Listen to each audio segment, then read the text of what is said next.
Hello and welcome to Creative Captures Part 2. My name is Sabine and today's episode is a follow-up on a video that I made a few weeks ago in which I explained several techniques on how to take creative wildlife photographs. If you haven't watched that video yet, I would strongly recommend you do so first by following the link in the top and then head back to this video where I will walk you through a typical edit of a high key, a low key, a silhouette and a panning shot, step by step, so that you can easily follow along. So, no time to waste, let's get right into it. Before I get started, I just want to mention that I'm going to do all the editing with Adobe Lightroom. If you have perhaps another post-processing software, don't switch off just yet. I think that this video could still be helpful to you, as most of the sliders really are very similar or identical in other softwares too. Alright, let's hit it off with editing a typical high key image. In my Lightroom catalog I have a few zebra images from a recent photo safari in the beautiful Masai Mara in Kenya. And if you look at these, you can see that they are all overexposed. Purposely so, for the high key effect. We had a bit of overcast weather that day, which we could use to our advantage, and a fairly bright background behind the zebras.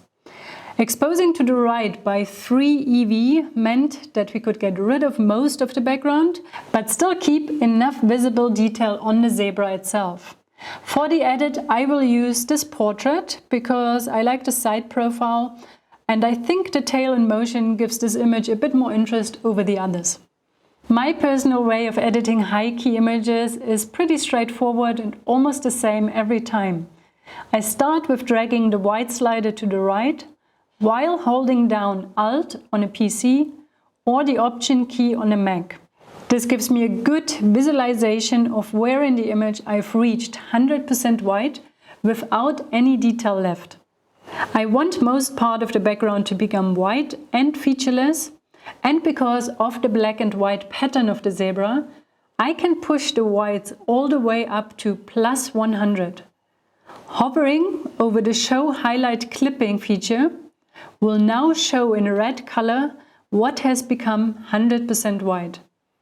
And even though we have lost all detail in the white stripes of the zebra, the black stripes, which still contain enough detail, create the separation we need to keep the zebra visible. However, if you had another animal, like for example these hippos that have a uniform dark tone, you will only drag the whites to the right until you see the first white speckles appear on the subject itself. Otherwise you would simply lose too much detail. Next, I will basically do the same with the black slider. Because I've taken the image overexposed, I now want to set the black point and bring some definition back into the black parts. To do this, I drag the black slider to the left this time, while again holding down the Alt or Option key until I see the first black speckles appearing. To define the edges on the animal a little more, I take the highlight slider most of the time down to -100. After that, I convert the image to black and white, which is what I do with most of my high keys to give it that contemporary fine art feel, and then I'll tweak it further from that. The zebra still looks pretty washed out, so I will take the black slider a bit more to the left, this time solely looking at the outcome instead of using the masking feature. Then comes contrast and clarity. There is absolutely no recipe here, and you can drag them according to your own taste, of course. But see how especially the clarity slider brings out the texture and definition nicely. I often have both sliders increased to values around +50, which can be a good starting point. Now, having said that, it depends a lot on the original image quality and the format you've taken the image in. For these creative captures, I would always recommend shooting in RAW, as you have much more data and detail to work with. And as far as the high key is concerned, keeping the ISO as low as possible when you take the shot will help tremendously with the detail that you can bring out later in post. A high ISO photograph will unfortunately never give you the same detail and sharpness as a lower ISO image. After I've adjusted contrast and clarity, I would like to make some more local adjustments to the zebra. Now, this step very much depends on the situation and each image. If the circumstances were absolutely perfect, you might not even need it altogether. But in the case of the zebra, although it was overcast weather, there was a bit of a sun glare coming through the clouds, which you can see in the areas around the ears, the head and the back. They lack this little bit of detail, and to bring that back, I use an adjustment brush with the exposure and highlights set to the minus side, and then I'm going to brush only on these specific points to bring the detail back. Make sure to have the auto mask feature enabled so that you don't brush over the edges and by accident darken the background again. And to control, you can press O for overlay on your keyboard once you are done brushing to see if you need to do any cleanup. If you do, hold down Alt on a PC or Option on a Mac to switch the brush from plus to minus and erase any mistakes. Now that the zebra looks pretty good, I want to give a bit more attention to the background. The first thing that grabs my attention is the dark area behind the tail, which I found rather distracting and breaking the shape of the zebra.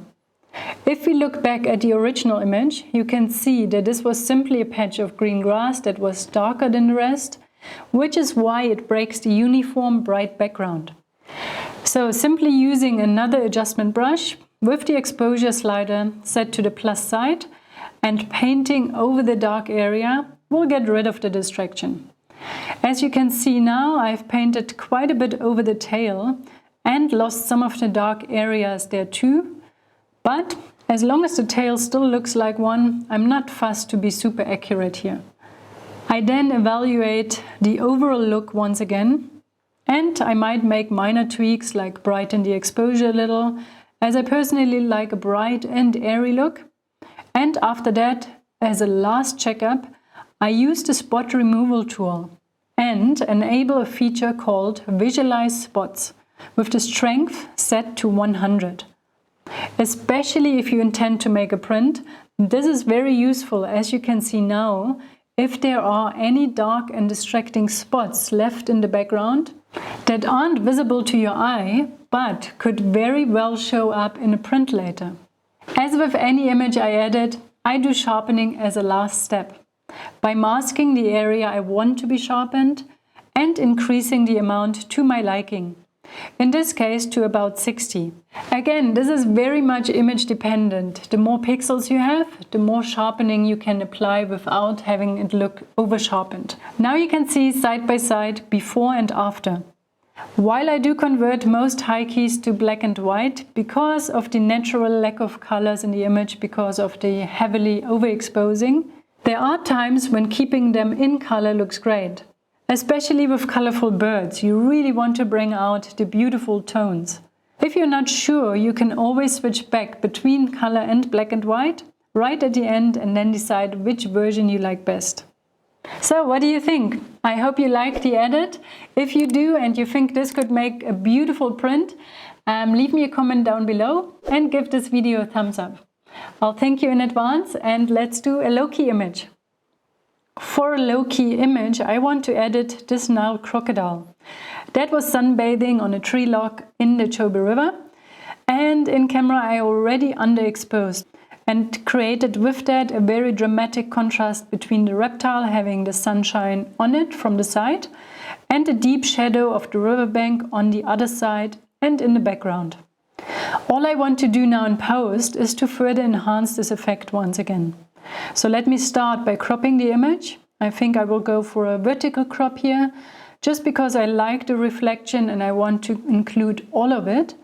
Plus, this also lets me get rid of the lock on the right, which I found a little bit distracting. Now I want to deepen the shadows further to create more drama and eliminate once again distractions that I can see in the background. I will also deepen the blacks a bit, but not too much, as otherwise too much detail would be lost on the crocodile as well. By hovering over the Show Shadow Clipping feature, you can always double check that you didn't go overboard, meaning that you should try and avoid any blue color on your main subject. Since the crocodile's skin is very reflective, I need to check the highlights by holding down the Alt or Option key and decreasing the highlight slider to the left until basically no more or only little of these bright speckles are visible.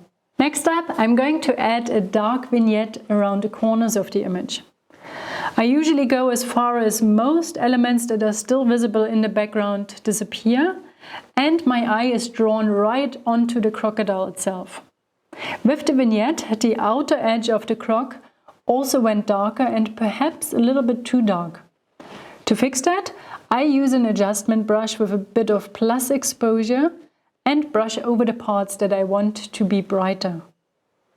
Right underneath the croc's chin, I would like to add a bit of darker exposure, so I grab another brush and darken just that area.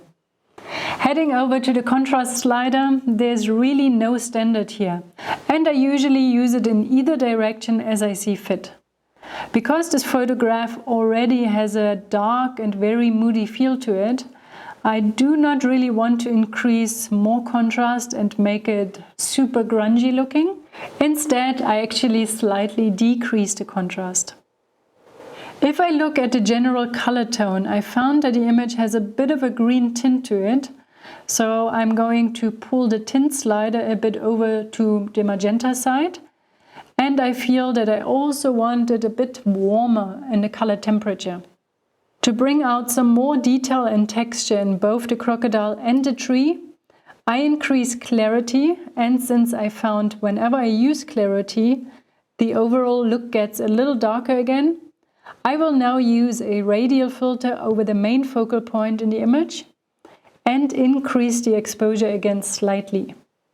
Although the crocodile is brighter now, I feel that the eye and teeth could do with a little more, and therefore I use an adjustment brush with a preset called Iris Enhance, which is native in Lightroom actually, and this lets the eye and sharp teeth pop a bit more, and to make the effect more subtle, I dial down the saturation and the exposure a bit.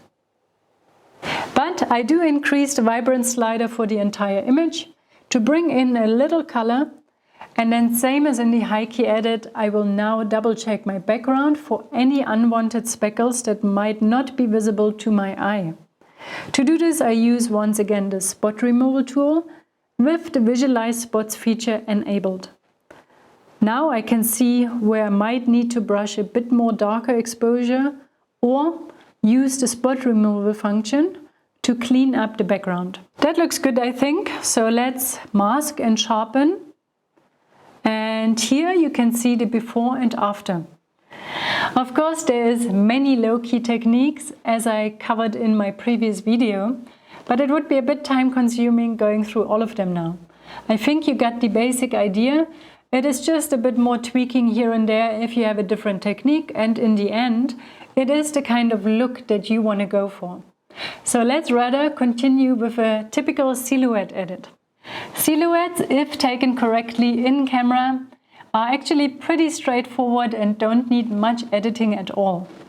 I've chosen this image of a pied kingfisher sitting on a tree stump silhouetted against the brighter water of the Chobe River, and I took this photo on neutral exposure because most of the frame was filled with the brightness of the sky and the water, and therefore the bird came out naturally dark, but not completely black and featureless. So I'm going to deepen the blacks until I only recognize the animal by its shape. After that, I'm going to boost the contrast because essentially that is what a silhouette should be, a stark contrast between bright and dark. I'm also going to increase clarity to accentuate the shape a little more. And after, I increase the overall exposure a bit. Since it is a sunset silhouette, I would like to enhance the beautiful colors. And I do that with the vibrance slider, which affects the midtones only rather than the saturation feature, which affects highlights, shadows and midtones equally and can often look overdone. With silhouettes, I often zoom in and have a closer look at image noise, which can easily be visible in the sky. To get rid of most of it, I make use of the graduated filter, selecting mostly just the sky, and reducing the noise by dragging the slider to the right. Since I do not need much detail in the background, I'm happy to go quite extreme here, as I quite like the softening effect. And as always, my last step is sharpening, while masking the parts that I want to be sharper and increasing the slider until it looks good. In addition to removing the noise from the sky only with the graduated filter, I will now also add a little bit of overall noise reduction by using the luminance smoothing tool. And voila, that is the final version before and after. Alright, looks like we're almost through all the techniques. Last but not least, let me walk you through a typical panning shot edit. In the image here you see a lioness that is walking, and the different tones of the vegetation and the sand she was walking on was really ideal for this technique. Let me start off by cropping the image, and my idea, if I look at the image, would be to have the lioness in the top third of the frame, giving her some open room towards the right hand side where she walks towards, and to include that bit of blue color right at the bottom here. Since the image is a little bright, I bring the exposure down and then increase the whites, deepen the blacks, and adjust the shadows and highlights to the look I like. I'll add contrast, texture and clarity, all to bring out definition in the streaky background as well as the lioness. I'll add a bit of vibrance too, but I will do a bit more local adjustments in a bit. The general color tone in the image seems again quite green to me, so I add in a bit of magenta, and I'm also going to cool down the color temperature. Especially with lions, I found that their sand-colored fur can easily look too yellow and saturated, so you really want to keep that in check. Next, I will grab a radial filter, make a selection around the lioness, invert the mask, and then darken all around her, which then leads the viewer right to the main subject.